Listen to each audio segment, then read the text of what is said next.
তুমি নিজেকে বদলাবে না, আর বারবার করে যেখান সেখান থেকে আদেশ হবে কি মেয়ে ছেলেদের ওয়াজ করো। এখন রিপোর্ট পেলাম, আজকে রিপোর্ট পেলাম হরিশ্চন্দ্রপুরের দক্ষিণের কোন এক গ্রাম, নাম নিব না আমি, সেখান থেকে অর্ডার আসছে, ধনী বাড়ি, সচ্ছল পরিবারের লোক, বেটির বাপকে বলছে, বিহাই আপনি আপনার মেয়েকে বিদায় নিয়ে যাবেন তো? যে হ্যাঁ। তো দেখেন আমার বংশটা একটু বড়, তো এদের দিকে একটু আমাকে লক্ষ্য রাখতে হবে। তা আপনি মোটামুটি 30 কেজি মাংসর একটা আইডিয়া রাখেন, আর 10 কেজি মাছ, আর রসগোল্লা এই অনুযায়ী মিলিয়ে ঝুলিয়ে যা হয় আপনি আনেন, আর যেদিন ডেট করবেন করে আমার বাড়ি এসে আপনি মেয়েকে বিদায় নিয়ে যান। মেয়েটা বাচ্চা দিবে, তার জন্য মেয়ের বাবা মেয়েটাকে বিদায় করে আনতে যাবে, তো মেয়ের শ্বশুর তালিকা দিছে এত বড়।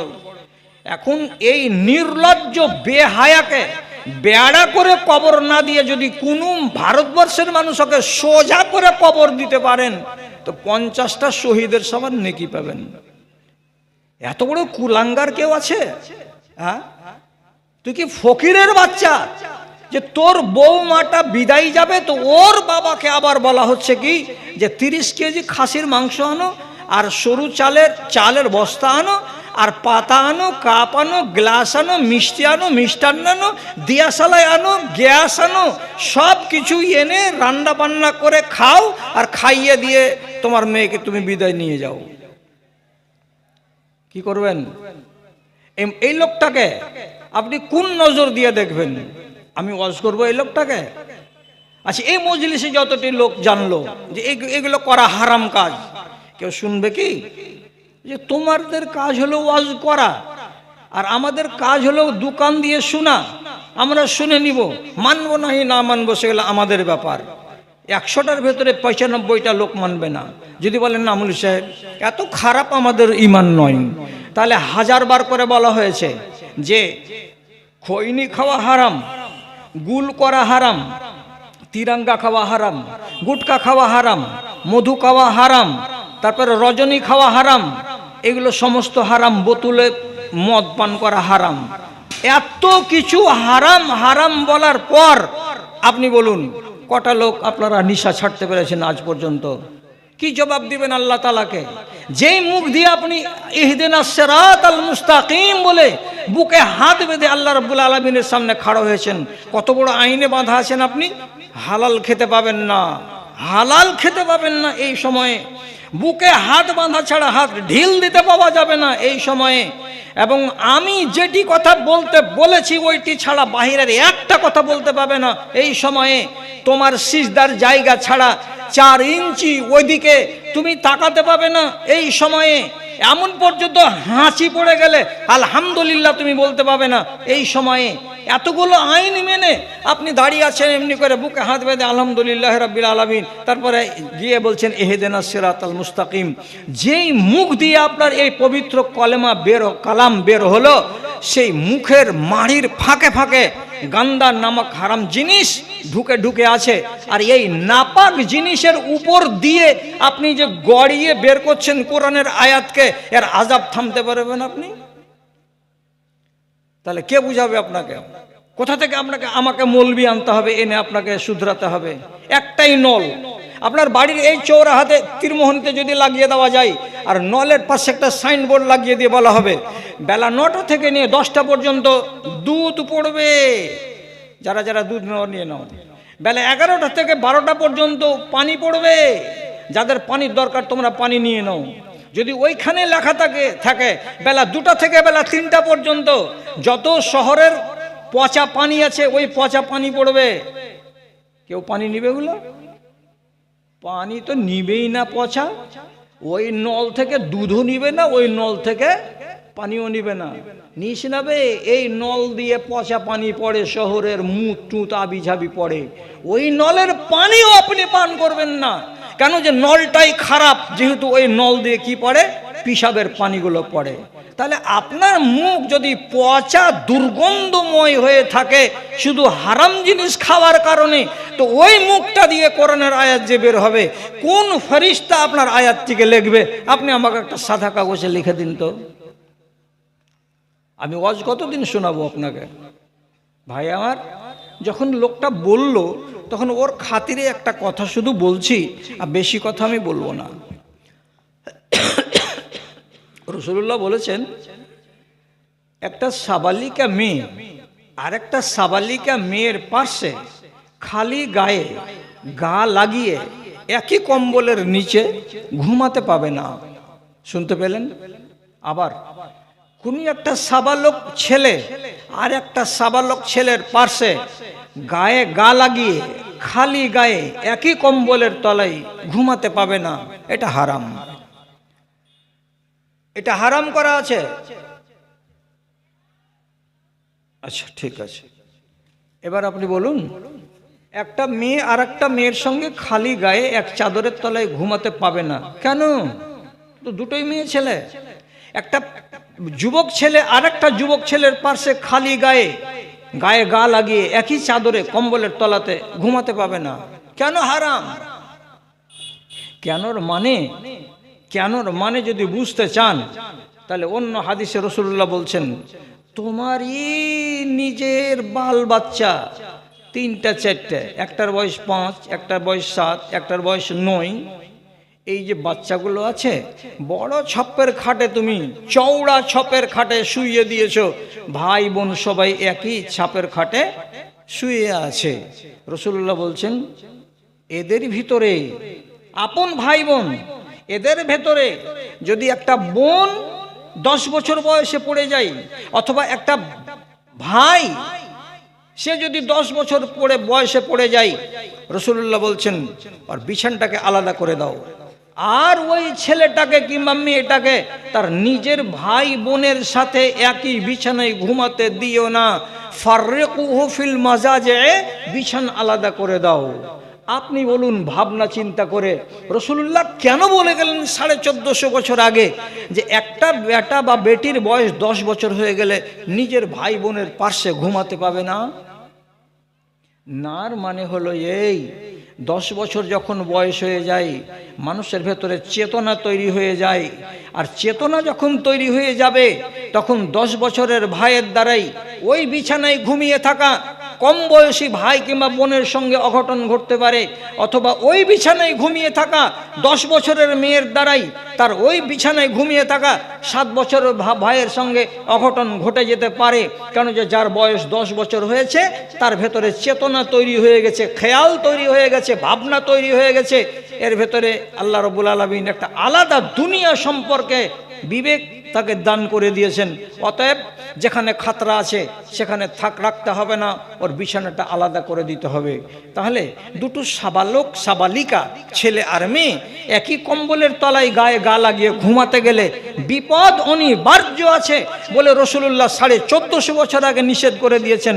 এই করে কেউ ঘুমাতে পাবে না। যদি হাদিসটাকে আপনি মানেন আর খালারা যদি মানে, তাহলে আমি কি আদবের সাথে এই কথাটা বলতে পাবো না? সর্দারের বেটার যদি বিয়ে লাগে তো তুমি তার বাড়িতে থুবুড়া দিতে যাও, থুবুড়াটা দিয়ে সর্দারনিকে বলো, খালা তোমার ছেলের বিয়ে লেগেছে, এই দেখো আন্দারসা বা মিষ্টি দিয়ে গেলাম, খালাস, আর কোনো কাজ নেই। কিন্তু আজকের জামানার মহিলারা থুবড়া খাওয়াবার নাম করে এই মাথার মেয়ে মধ্যপাড়ার ছেলেকে গিয়ে লোকমা তুলে তার মুখে ভরে দিয়ে তারপরে যোগ করে মজাক করে ঠাট্টা করে তারপরে বাড়ি ফিরে আসছে। তাহলে একটা মেয়ে একটা ছেলের শরীরে টাচ করানো এক, যেদিন বিয়ে লাগবে তার আগের দিন ছেলেটাকে হলুদ মাখাবার নামে ওর টোলার যত সাবালিকা মেয়েরা আছে সবাই মিলে মিশে তার গায়ে যে হলুদ লাগিয়ে দেয়, হলুদ মাখিয়ে দেয়। আল্লাহর কসম খেয়ে বলেন আপনি, আর আল্লাহর কসম খেয়ে বলুক আড়ালের মা খালারা, যে তাদের কি এইভাবে একটা আজনাবি বেটা ছেলের গায়ে এই হলুদ মাখিয়ে দেওয়াটা জায়েজ আছে? কোনোদিন জায়েজ আছে? যদি হাদিসকে মানে তো তাহলে মেয়ে মেয়ে ঘুমাতে পাবে না, ছেলে ছেলে ঘুমাতে পাবে না। আর সেখানে একটা ছেলে আর একটা মেয়ে, এর গাকে যদি এইভাবে কেউ মলে দেয় আর পিঠকে নেড়ে দেয়, আল্লাহর কসম খেয়ে বলছি গজব নামার নয় যে ওই টাইমে তার উপরে গজব নেমে যায়, আর জমি ফাটে না যে তাকে জমির ভেতরে আল্লাহ তাআলা তাকে ভরে দেয়। এত বড় অন্যায় কাজ করে, অথচ বন্ধ হয়েছে কি? বন্ধ হয়নি, বন্ধ হবে না। কেন হবে না? হাজারবার ওয়াজ করি, পর্দা বাড়বে না, কমে যাবে। হাজারবার ওয়াজ করি, পালিয়ে বিবাহ করা কমবে না, বেড়েই যাবে। কেন বাড়বে? আমার মধ্যে থেকে, আমার গ্রামের মধ্যে থেকে, আমার নসল থেকেই পয়দা হবে কারা? কুলাঙ্গারেরা, যারা ধর্মকে পাত্তা দেবে না। আর তার পেট থেকে তাদের যেটা নসল পয়দা হবে এটা আরো কুলাঙ্গার হবে। তাদের নসল যেটা পয়দা হবে আরো কুলাঙ্গার থেকে কুলাঙ্গার হবে। আস্তে আস্তে 10টা নসল যাবে না, কিয়ামত কায়েম হওয়ার মতো নসল এই গ্রামে, আমার গ্রামে, এই দেশে সব জায়গায় পাওয়া যাবে। কেন? যে কিয়ামত কাছে আসছে। ভাইজান, আপনি এটা তো মনে মনে সাহস করেন, যতক্ষণ বেঁচে আছি ততক্ষণ তো ভালো থাকি, ততক্ষণ তো ভালো থাকি। তাহলে যদি এটা নেক নিয়ত থাকে আপনাদের, তা আমি আপনাকে একটা খুব পরিষ্কার কথা বলছি, যদি আপনার দিলের ভেতরে নেক নিয়ত থাকে যে আল্লাহ যেটুকু পাপ হলো আল্লাহ তুমি এইটুকু পাপ আমার গা থেকে নামিয়ে দাও, আর আমাকে অন্তত পক্ষে তুমি মুমিন করে কবরে নাও, এই যদি আপনার ইরাদা থাকে, আকাঙ্ক্ষা থাকে, তাহলে আপনি নিজেকে আজকে ভালো করে নেন। কেন? খাস সময় আছে, ওই দিনে ওই সময়ে যদি আপনি নিজের শরীরটাকে পাক করতে চান, আর যত রকমের অপরাধ করেছেন তা থেকে যদি মুক্ত হতে চান, তাহলে ইনশাআল্লাহ আপনার গাটা একেবারে পরিষ্কার হয়ে যাবে, গুনাহ থেকে মুক্ত হয়ে যাবে, আর আপনি একদম পরিষ্কার ধপধপে সাদা হয়ে যাবেন। কেমন? জমজমের পানি যেমন পাক তেমন। ইচ্ছা যদি থাকে তাহলে, আর যদি ইচ্ছা না থাকে কিছুই নেই। শাবান মাসের 14 তারিখের দিন গিয়ে যেটা রাত আসে, সেই রাতে আল্লাহ তাআলা ছাড় দিয়েছেন। ছাড়, পৃথিবীর মানুষ, তোমার পাহাড়ের সমান যদি গুনাহ থাকে আমি আল্লাহ মার্জনা করতে রাজি আছি। ওটা চলে গেছে, কয়দিন আগে গেছে, এই 20-22 দিন আগে চলে গেছে, ওই সুযোগটা আর পাওয়া যাবে না। এবার রমজান মাস এসেছে, রমজান মাসে কিন্তু এই সুযোগটা আছে, এটা লম্বা সুযোগ। পহিলা রমজান থেকে শুরু করে 30 রমজান পর্যন্ত আপনার হাতে সময় আছে। আপনি যদি নিজেকে পবিত্র করতে চান আর গুনাহ থেকে মুক্ত হতে চান, হতে পারবেন। কি করে হবে? আপনি বলবেন যে কি করে হবে? তো কি করে হবে তার জন্য ওষুধ আপনাকে কি বাতলাবো? 3টা কথা কি মনে রাখতে পারবেন আমার ভাইজানেরা, মা খালারা? 3টা কথা মনে করুন। আগে প্রথমে মনে করে নেন, পাপ করে না জীবনে কোনোদিন, তাদের নাম ফেরেশতা। পাপ করে আর পাপ করার পরে হুজ্জতি করে, এর নাম হলো শয়তান। আর পাপ করে আর করার পরে নিজে অনুতাপ করে, অনুশোচনা করে, নিজেকে লজ্জিত মনে করে, তাহলে এটা হলো ইনসান। বুঝা গেল? ফেরেশতারা জীবনে পাপ করে না, ওদের মেয়ে নেই, ছেলে নেই, স্ত্রী নেই, ঘর সংসার নেই, পেট পিঁধন নেই, খাওয়া দাওয়া নেই, নমাজ নেই, রোজা নেই, কোনো রকমের বিধান তাদেরকে আল্লাহ তাআলা দেননি। এই জন্য তারা জীবনে কোনো পাপ করে না, এরা পাপ করে না। ইবলিস শয়তান পাপ করেছিল, পাপ করার পরে আবার হুজ্জতি করেছিল। হুজ্জতি করার কারণে ঝাঁটা খেয়ে দুনিয়াতে এসেছে, কিয়ামত পর্যন্ত বেঁচে থাকবে, তারপরে মারা যাবে। এই ইবলিসের কপালে জুতা পড়েছে, সেই জুতা চলছে, আজ পর্যন্ত চলছে, কিয়ামত পর্যন্ত চলছে। জুতাটার নাম হলো আরবিতে রাজিম। আপনি বলেন কোরআন পড়ার আগে কি বলতে হয়?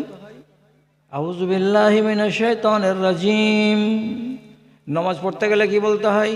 আল্লাহুম্মা বাঈদ বাইনি শেষ করে নেবেন। তারপরে কি বলতে হবে? আউযু বিল্লাহিস সামিউল আলিম মিনাশ শাইতানির রাজিম বিসমিল্লাহির রহমানির রহিম।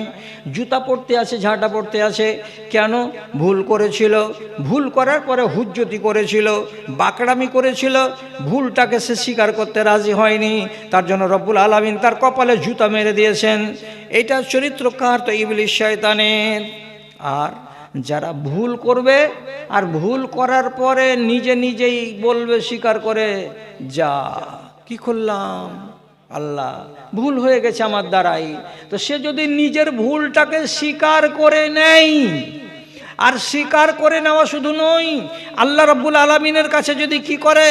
ইস্তেগফার করে, আল্লাহ তুমি আমাকে মাপ দাও, তোমার কাছে মাপ চাইছি, আল্লাহ ক্ষমা করো বলে যদি আল্লাহ রাব্বুল আলামিনের কাছে মাপ চাই, তাহলে সেই লোকটাকে আল্লাহ তাআলা বলছেন তোমাকে মাপ করে দেওয়া হবে।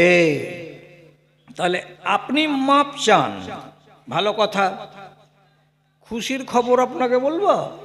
খুশির খবর হলো এই, আব্দুল্লাহ বিন মাসউদ বলছেন রাসূলুল্লাহর সামনে, আল্লাহ রসুল, বনী ইসরাইলের উম্মতেরা আমাদের চাইতে ভালো ছিল। কেন রে বাবা? বলছে ওরা পাপ করত, তখন ওদের পাপের শাস্তিটা ওদের ঘরের দরজাতে আল্লাহ তাআলার ফেরেশতারা রাতের বেলায় লিখে দিয়ে চলে যেত। বুঝতে পারলেন না? একটা লোক জিনা করেছে, কেউ জানে না, আল্লাহ তো জানেন। ফেরেশতাকে অর্ডার করে দেবেন, যাও মকবুলের বাড়ির মেন গেটে চৌকাটের উপরে লিখে দিয়ে চলে আসো ওর সাজাটা। কি সাজা? একটা আনফাকা, তোমার নাক কাটো। লেখা থাকবে না, কেন নাক কাটবে? যে যার দরজায় লেখা থাকবে কথাটা সে জানতে পারবে, আর বাহিরকার লোকেরাও জানতে পারবে মকবুল ভাই নিশ্চয়ই একটা বড় অপরাধ করেছে, না হলে তার ঘরের দরজাতে কেন লেখা আছে যে তোমার নাক তোমাকে কাটতে হবে? নাক কেটে নিল, গুনাহ থেকে মাফ হয়ে গেল। আর একটা লোক ধরে নেন মদ খেয়ে চলে এসেছে, ওর ঘরের দরজাতে লেখা থাকবে ইত্তাউজ নাকা, তুমি তোমার কান কাটো। কান কাটতে গেলে পরশুদিন রাত্রে যেটা অপরাধ করেছো, এই অপরাধ থেকে তোমাকে আল্লাহ তাআলা মুক্ত করে দেবেন। এই জিনিসটা যখন দরজাতে লিখে দেওয়া হয়, তখন ওই জমানার লোকেরা তাড়াতাড়ি করে কান কাটে কিংবা তাড়াতাড়ি করে নাক কাটে। যদি না কেটে দেয় ততক্ষণ পর্যন্ত লেখাটা মিটাবে না।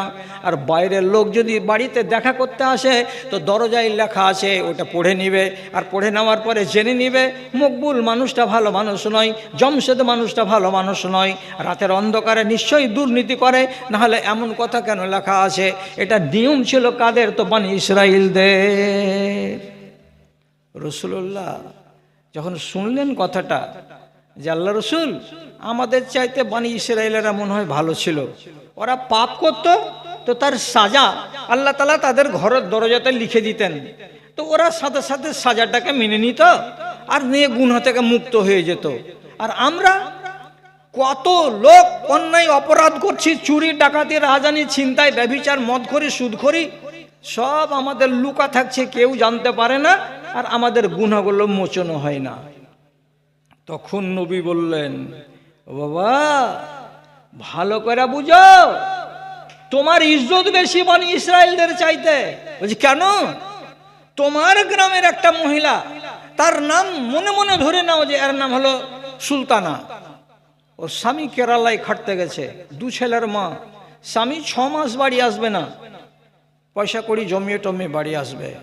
এই সুলতানা অন্য একজন লোকের সঙ্গে ফোনে ফোনে কথা বলে রাতের বেলায় অপরাধ করে নিয়েছে। তাহলে স্বামী বাড়িতে নেই, আর এই মহিলা তার স্বামীর আমানতে খিয়ানত করেছে, কেউ জানে না। তাহলে এই মহিলাটার নামে ওর স্বামীর বাড়িতে ওর ঘরের দরজায় সাইনবোর্ড লেগে যেত আল্লাহর ফয়সালা অনুযায়ী, আর দিয়ে বলতো কি, সুলতানা ইকতা আনফাকে, সুলতানা তুমি তোমার নাক কাটো জলদি। তো যদি ওর স্বামী 3 দিন পরে বাড়ি এসে দেখে আর বলে, হ্যাঁ রে ঘরের দরজাতে এই কথা কেন লেখা আছে, স্বামী বুঝে নিবে না যে আমার স্ত্রী এত বড় অন্যায় করে বসে আছে? ঢোল পিটে যাবে না গ্রামে? বলছে হ্যাঁ, তো তাহলে আমাদের গুনাহ কেমন করে মাফ হবে?